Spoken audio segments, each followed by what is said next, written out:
Assalamualaikum warahmatullahi wabarakatuh. Kami dari kelompok 5 akan menjelaskan materi mengenai pengamatan pengelolaan pendidikan.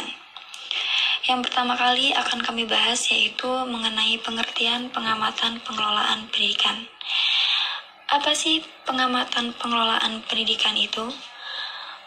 Pengamatan pengelolaan pendidikan merupakan serangkaian kegiatan merencanakan, mengorganisasikan, memotivasi, mengendalikan, dan mengembangkan segala upaya di dalam mengatur dan mendayagunakan sumber daya manusia, sarana dan prasarana untuk mencapai tujuan pendidikan. Dalam hal ini, minimal 3 dimensi penting di dalam konsep pengelolaan. Dimensi pertama, dalam pengelolaan terjadi kegiatan yang dilakukan oleh seseorang pengelola atau pemimpin, kepala, komandan, dan sebagainya. Dimensi ini menunjukkan betapa pentingnya kemampuan dan keterampilan khusus yang perlu dimiliki oleh pengelola untuk melakukan hubungan kemanusiaan dan untuk mempengaruhi orang lain, baik melalui hubungan perorangan maupun melalui hubungan kelompok. Kemudian, membahas mengenai fungsi dan tujuan standar pengelolaan. Fungsi standar pengelolaan itu sendiri adalah sebagai acuan untuk mengelola sistem pendidikan di tingkat sekolah atau madrasah, baik dari sisi kurikulum, kesiswaan, sarana prasarana, pembiayaan, dan sebagainya, memudahkan sekolah atau madrasah dalam mengembangkan rencana kerja tahunan. Sebagai pedoman seluruh warga sekolah atau madrasah dalam mengemban tugas dan tanggung jawabnya. Kemudian untuk tujuan standar pengelolaan itu sendiri yaitu sebagai salah satu standar pendidikan nasional, standar pengelolaan bertujuan untuk mengarahkan sekolah atau madrasah agar memiliki tata kelola yang efektif, efisien, akuntabel, dan sistematis guna mendukung kegiatan belajar mengajar di dalamnya. Kemudian untuk manfaat standar pengelolaan itu sendiri adalah untuk mampu menciptakan lingkungan sekolah yang kondusif dan terstruktur karena semua bisa dikelola sesuai bidangnya masing-masing berdasarkan peraturan perundang-undangan yang berlaku.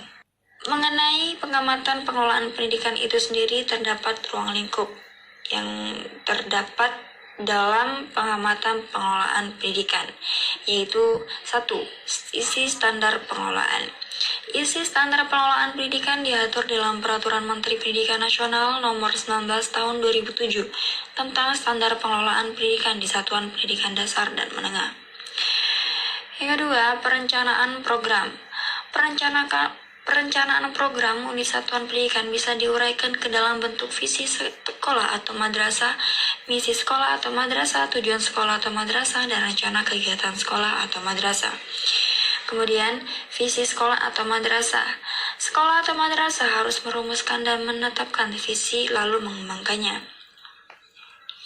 Kemudian ada visi sekolah atau madrasah, di mana sekolah atau madrasah harus merumuskan dan menetapkan misi lalu mengembangkannya. Misi sekolah harus memenuhi ketentuan seperti sebagai arahan dalam mencapai visi sebagai tujuan pendidikan nasional, mencerminkan tujuan yang akan dicapai dalam waktu tertentu, menjadi acuan untuk membuat program sekolah. Rumusan misi diperoleh oleh masukan warga atau pihak berkepentingan, diputuskan oleh rapat Dewan Pendidik, dilakukan sosialisasi misi pada seluruh warga sekolah dan pihak berkepentingan. Misi sekolah atau madrasah. Sekolah atau madrasah harus merumuskan dan menetapkan misi lalu mengembangkannya. Misi sekolah harus memenuhi ketentuan berikut. Yang pertama, sebagai arahan dalam mencapai visi sesuai tujuan pendidikan nasional, mencerminkan tujuan yang akan dicapai dalam waktu tertentu. Selanjutnya adalah menjadi acuan untuk membuat program sekolah. Selanjutnya yaitu ada tujuan sekolah atau madrasah. Adapun tujuan sekolah atau madrasah adalah sebagai berikut. Yang pertama, merumuskan tingkat kualitas yang harus dicapai dalam kurun waktu 4 tahun, beracuan pada visi dan misi sekolah serta tujuan pendidikan nasional, beracuan pada standar kompetensi lulusan yang telah ditetapkan. Selanjutnya, rencana kerja sekolah dan pelaksanaan rencana kerja. Nah, rencana kerja sekolah atau madrasah dibagi menjadi 2, yaitu rencana kerja jangka menengah dan juga rencana kerja tahunan. Selanjutnya ada pelaksanaan rencana kerja. Pelaksanaan rencana kerja dibagi menjadi beberapa bagian seperti pedoman, struktur organisasi, pelaksanaan kegiatan, bidang kesiswaan, dan lainnya. Di sini saya akan menjelaskan dari yang pertama, yaitu pedoman sekolah atau madrasah. Pedoman pengelolaan sekolah atau madrasah meliputi yang pertama kurikulum tingkat satuan pendidikan atau KTSP, kalender pendidikan atau akademik, struktur organisasi, pembagian tugas di antara guru, pembagian tugas di antara tenaga kependidikan, dan lain-lain. Selanjutnya ada struktur organisasi sekolah atau madrasah. Struktur organisasi sekolah terdiri dari pimpinan, pendidik, dan tenaga kerja kependidikan. Semua jabatan tersebut memiliki tugas dan wewenangnya masing-masing. Pelaksanaan kegiatan sekolah atau madrasah. Pihak yang bertanggung jawab atas pelaksanaan pengelolaan di lingkungan sekolah atau madrasah adalah kepala sekolah. Setiap kegiatan di sekolah dilaksanakan berdasarkan agenda pada rencana kerja tahunan. Selanjutnya ada struktur organisasi sekolah. Struktur organisasi sekolah terdiri dari pimpinan, pendidik, dan tenaga kependidikan. Selanjutnya ada pelaksanaan kegiatan sekolah. Pihak yang bertanggung jawab atas pelaksanaan pengelolaan di lingkungan sekolah atau madrasah adalah kepala sekolah.